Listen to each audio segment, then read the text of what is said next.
Hello hello friend, good morning. कैसे हैं आप सब? उम्मीद करती हूँ आप सब अच्छे होंगे। मैं भी अच्छी हूँ। सिमरन की दुनिया में आप लोगों का स्वागत है। और बताइए आप लोग कैसे हैं, और कमेंट ज़रूर किया करो जो कोई भी वीडियो देखता है। और आज मैं शेयर कर रही हूँ कि मैं झटपट अपने बच्चों के जाने के बाद स्कूल जब मेरे बच्चे चले जाते हैं तो फिर मैं अपना पूरा घर बिखरा हुआ कैसे समेटती हूँ, किचन से लेके बेडरूम सब कुछ।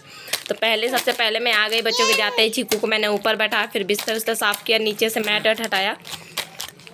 और जितने बच्चे कपड़े उतार के गए थे अभी स्कूल जाते समय सारे कपड़े उठा के ले गई बाहर धुलने के लिए। और फिर यहाँ पे आ गई झाड़ू लेके। पूरा बिस्तर क्लीन है मेरा और झाड़ू लेके आ गई हूँ। बस यहाँ पे झाड़ू लगा रही हूँ और खूब अच्छे से झाड़ू लगा लेती हूँ। जैसे कि बच्चों का घर है तो बच्चे कागज़ खूब सारे फैलाते हैं, आप लोगों को तो पता है।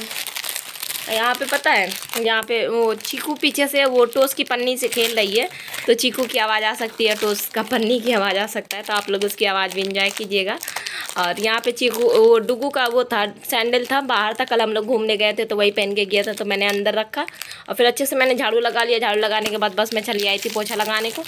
और सुबह से मैं ऐसे ही पूरा अपना घर क्लीन करती हूँ, मतलब डीप क्लीनिंग तो नहीं, हाँ पर जहाँ पर मुझे मिट्टी धूल दिखता है ना, शीशा हो गया या कहीं और अलमारी तो मैं साफ़ कर देती हूँ। ये नहीं है कि मतलब जब करना है तभी करना है, जैसे गंदा दिखा ना तो वैसे ही साफ़ कर देती हूँ। हाथ से पोछा लगाने का यही एक फ़ायदा है कि जो चीज़ मतलब गंदा दिखता है ना तो बस वो साफ़ हो जाता है। पता है इतना झाड़ू लगाने के बावजूद भी देखिए बच्चे कहाँ कोने कोने में मतलब कागज़ वो करते हैं, रखते हैं। तो बस कागज़ एक मिल गया था तो बस मैं पोछा लगाते लगाते उसको भी बाहर ले आ रही थी। और यहाँ पे मैं दोबारा भी मतलब वो करके भिगो के ले आई थी टॉवल, अच्छे से धुल के। बाहर एक बाल्टी रख लेती हूँ पानी वाला, तो उसी से भिगो के मतलब लाती रहती हूँ। और फिर कमरे का साफ़ सफाई करने के बाद बस मैं चली आई हूँ छत में, और छत की बस साफ़ सफाई करूँगी। छत में थोड़े बहुत कपड़े थे फैले हुए चीकू के, तो वो सारे कपड़े मैंने समेट के कुर्सी में रखे। और शाम में मतलब मैंने धुल के वो करे थे, फैलाए थे, और समेट के वो सब कुर्सी में रखने के बाद फिर मैं झाड़ू लगाने लगी हूँ। और ये पन्नी जो दिख रहा होगा आपको ब्लैक कलर का, ये बीच में पन्नी के नीचे मतलब जाल लगा है, तो बीच मतलब नीचे वाला आंगन दिखता है, तो इसकी वजह से कि ना दिखे किसी की शक्ल, तो इस वजह से ये पन्नी लगा पड़ा है। अच्छी बात है, जिसकी जैसी मतलब वो है, ना दिखे तो अच्छी बात है। सब अपने अपनी लाइफ में अच्छे से रहना चाहिए ना, किसी के लाइफ में ताक झाक नहीं करना चाहिए। और बस तो इसीलिए वो पन्नी ब्लैक दिख रहा था, और वो हमारा जाल है। तो मैं आप लोगों को बता रही थी कि शायद आप लोग मतलब जो कोई नए हो, तो पुराने जो कोई हो तो शायद आप लोगों को समझ में आ रहा होगा। तो यहाँ पे बस छत में झाड़ू वाड़ू लगाया, जो कुछ मुझे धुलना थोड़ा बहुत पानी डाल के। फिर यहाँ पे किचन में आ गई। किचन में आते ही सबसे पहले रिफाइंड तेल खुला पड़ा था तो उसको मैंने डिब्बा में भरा, और थोड़ा बहुत ही बर्तन था, ज़्यादा तो नहीं, 1-2 मतलब लोटा गिलास रात के थे, और थोड़ा बहुत बच्चों का नाश्ता का वो कटोरी वटोरी था, प्लेट वलेट, और लड्डू के पापा नाश्ता करके गए तो उनका वो था बर्तन। तो बस मैं वो क्लीन करने लगी हूँ फटाफट, और क्लीन कर दूंगी। चीकू है पीछे से दिद्दा कर रही है, वो बोल लेती है दिद्दा, पापा, चाचा, दादा, माँ, बहुत कुछ बोल लेती है, दिन भर बुलाती है सबको, गाड़ी भी चला लेती हैं तो बस वही उसका चलता रहता है। और जब उसको बाहर घूमना होता है तो खूब मेरे मुंह में भर के मतलब मुझे चुम्मी देती है कि मुझे अब बाहर लेके चलो। उसकी सब ट्रिकें हैं सब। तो बस यहाँ पे बर्तन मैंने धुले, बर्तन धुलने के बाद फिर मैं सिंक धुलने लगी हूँ, और साथ ही साथ मैं धुल देती हूँ। तो सिंक पता है मैंने शायद रात में नहीं धुला था तो मुझे ज़्यादा ही गंदा समझ में आने लगा था। तेल वेल का सामान मतलब खाना बनाओ तो गंदा तो हो ही जाता है, तो वही मैंने फिर सिंक धुला। सिंक धुलने के बाद फिर मैं वो क्या किचन मतलब जो थोड़ा बहुत भी बच्चों का लंच वंच मैंने बना के दिया ना बच्चों का, तो वो सब मतलब थोड़ा सा किचन फैला था तो मैंने वो किया, साफ़ किया। और बच्चों का लंच, बच्चों का तैयार करना, ये सब कुछ मतलब मैं कर चुकी हूँ। उसके बाद का ये रूटीन मैं आप लोगों को शेयर कर रही हूँ। अब बस यहाँ पे पूरा कमरा दिखा रही थी आप लोगों को। और पता है ये 1 घंटे में हो गया था। 1 घंटा क्या, आधा घंटा ही लगता, पर आधा घंटा मुझे चीकू को सुलाने में लगा था। देखिए मेरी छोटी सी बच्ची है ना, तो उसको सुलाने में लगा था आधा घंटा। बाकी आधे घंटे से भी कम मैं कह रही हूँ कि पूरा मतलब घर समेटने में मुझे, हाँ आधा घंटा 30 मिनट दे दो तो पूरा घर मतलब किचन से लेके कमरे से लेके सब कुछ क्लीन हो जाएगा। ये पूरा किचन कमरा मैं दिखा रही थी, देखिए सब कुछ क्लीन हो गया है। और बस इसके बाद मैं नहाने चली गई थी। नहाने के बाद बस मैंने आप लोगों को फिर दर्शन कराया अपने लड्डू गोपाल के। प्रेम से बोलो राधे राधे, जो कि दर्शन कराए बिना मेरा दिन नहीं गुजरता है। और मैं सोचती हूँ कि जो कोई भी देखे सबका भला हो, अब भगवान के दर्शन हमें करने चाहिए। पता है अभी 11:30 हो रहा है, और आज मैंने मेरा वो था मतलब क्लीनिंग वाला रूटीन था मेरा। सुबह मैं कैसे क्लीनिंग करती हूँ कमरे की। तो बस वीडियो का एंड था, तुरंत मुझे करना था, मतलब एंड क्या मतलब एंड में आकर बोलना था उन्हें सुबह से टाइम ही नहीं मिला और आज चीकू बहुत ज़्यादा परेशान करी सुबह सुबह से। जबकि सुबह से उठती है तो बिल्कुल भी रोती नहीं है, हंसते हुए उठती है, हंसते हुए मतलब खेलती रहती है। 1 घंटा 1.5 घंटा तो खेलती है, जब तक मेरा साफ़ सफाई में, जब तक मैं नहा धो नहीं लेती हूँ। फिर जब मैं नहा धो लेती हूँ ना, तब फिर रोने लगती है, क्योंकि बहुत देर हो गया होता है। 6 बजे उठ जाती है ये भी बच्चों के साथ। तो आज अभी तक ये जग रही है, इसकी आंखों में नींद नहीं है, पर आज ये सुबह सुबह से ही रोते हुए उठी है। अंधेला इसलिए कमरे में, चारों तरफ से पर्दा बंद है, और जब हवा चलता है पर्दा मतलब खुलता है तब उजेला आ जाता है। और आज ये सुबह से इतना मुझे परेशान किए, इतना परेशान किए, पता नहीं क्या, बहुत ज़्यादा रो रही है और सो भी नहीं रही है। मैं इसे तब से लिए बैठी हूँ, अभी 12:30 बजने वाला, मेरे एक काम भी नहीं हुआ। एक काम में बस क्लीनिंग तक उतना हुआ था। बस मैंने चाय पिया था, भगवान जी को नाश्ता कराया, बस वैसे ही।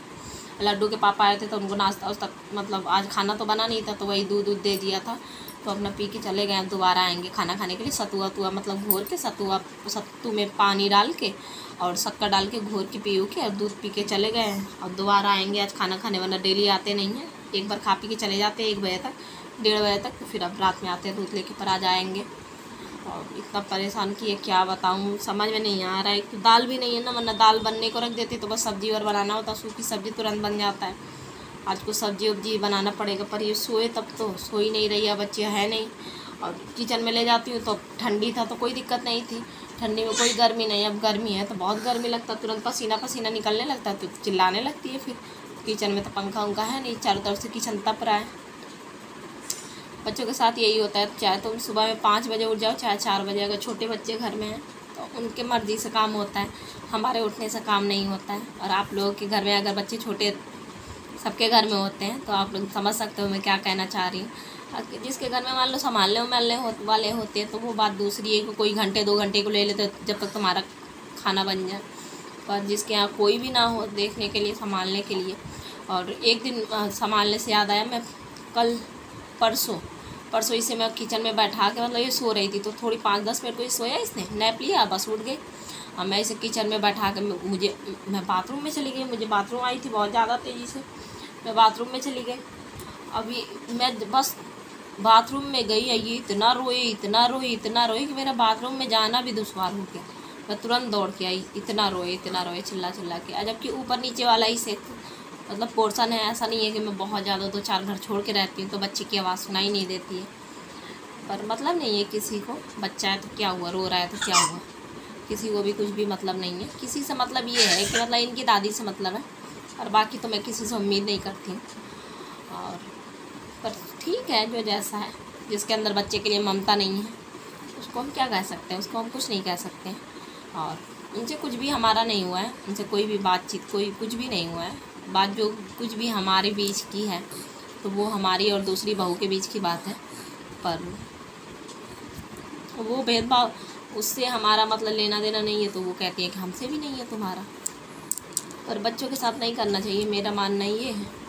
पर मैं अपने फ़र्ज से हमेशा पूरी रहती हूँ। जब मेरे यहाँ, अगर मान लो मेरे यहाँ तो वैसे आती नहीं है, आती है तुलसी में पानी उनी डालने, तो मेरा फ़र्ज़ बनता है, मैं जिसको भी मैं देखती हूँ तुरंत राधे राधे करती हूँ, तो उनको भी देखती हूँ तो मैं राधे राधे मम्मी कर देती हूँ। मेरा फ़र्ज़ है वो, और मैं अपने फ़र्ज़ से हमेशा अदा रहती हूँ। और मुझे पता है कि मेरे भगवान मुझे देखते हैं, ठीक है। तो सबके ऊपर की और सबके इच्छा की बात होती है, और ममता की बात होती है। जिसके अंदर जितनी ममता, हमारे अंदर इतनी ममता है कि हमने दूसरे के बच्चों को दूध पिलाया, और जब बच्चा इतना मतलब कमज़ोर था कि उसके बचने का कोई वो नहीं था, तब तो उसको मैंने दूध पिलाया।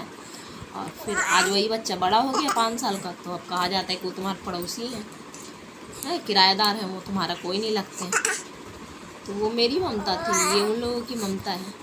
तो बस कभी कभी दुख होता है, मतलब बच्चों को लेकर दुख होता है, मुझे खुद से नहीं, मुझे फ़र्क नहीं पड़ता तुम मेरे लिए क्या कहते हो। भगवान मेरे देखते हैं, मैं भगवान से अपना कहती हूँ, भगवान के पास रोती हूँ, मेरे भगवान जानते हैं कि मैं क्या करती हूँ क्या नहीं करती हूँ, ठीक है। पर बच्चों के साथ अगर भेदभाव हो ना तो फिर लगता है, बच्चों की वजह से मैं बहुत ज़्यादा हर्ट हो जाती हूँ। मुझे दुनिया कुछ कहे, मुझे फ़र्क नहीं पड़ता, क्योंकि बच्चे बच्चे होते हैं, चाहे वो बड़ी बहू के, चाहे वो छोटी बहू के हो, चाहे वो सबसे छोटी के हो। बच्चे सब तुम्हारे हैं, क्योंकि ये तुम्हारे लड़के से हैं, हम कहीं से लेके नहीं आए, ठीक है। भेदभाव इसी को कलयुग कहते हैं।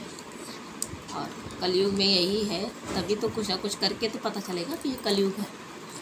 और बस ऐसे दिमाग में बस आ गया। जब बाथरूम में गई थी ना, मैं रो रही थी, ये बिल्कुल लाल हो गई थी। जब तक बस मैं बाथरूम में गई तो तुरंत मैं चली आई, उतनी देर में ये लाल हो गई थी बिल्कुल। किचन में लेटाया था मैंने, बच्चे थे नहीं, लड्डू के पापा भी नहीं थे, तो एकदम लाल पड़ गई थी, इतनी आंसू। तो बस वही चीज़ याद आ गया कैसे रो रही थी। तो बस, और जैसे कि मैंने बताया, अगर मेरे दिमाग में कुछ चलते रहता है, अगर मैं कहीं किसी से ना बोलूँ तो फिर मुझे बहुत उलझन होने लगती थी। यही बात दिमाग में आ गई तो मैंने सोचा आप लोगों से बताऊँ। और बस आज का व्लॉग यही देखता हूँ। उम्मीद है आप लोगों को मेरा क्लीनिंग वाला रूटीन अच्छा लगा हो। अगर अच्छा लगा हो तो लाइक कर देना, ज़्यादा अच्छा लगा तो सब्सक्राइब कर देना। इसी के साथ मिलूँगी एक नए व्लॉग में, नए दिन नई शुरुआत करूँगी। तब तक के लिए बाय, टेक केयर।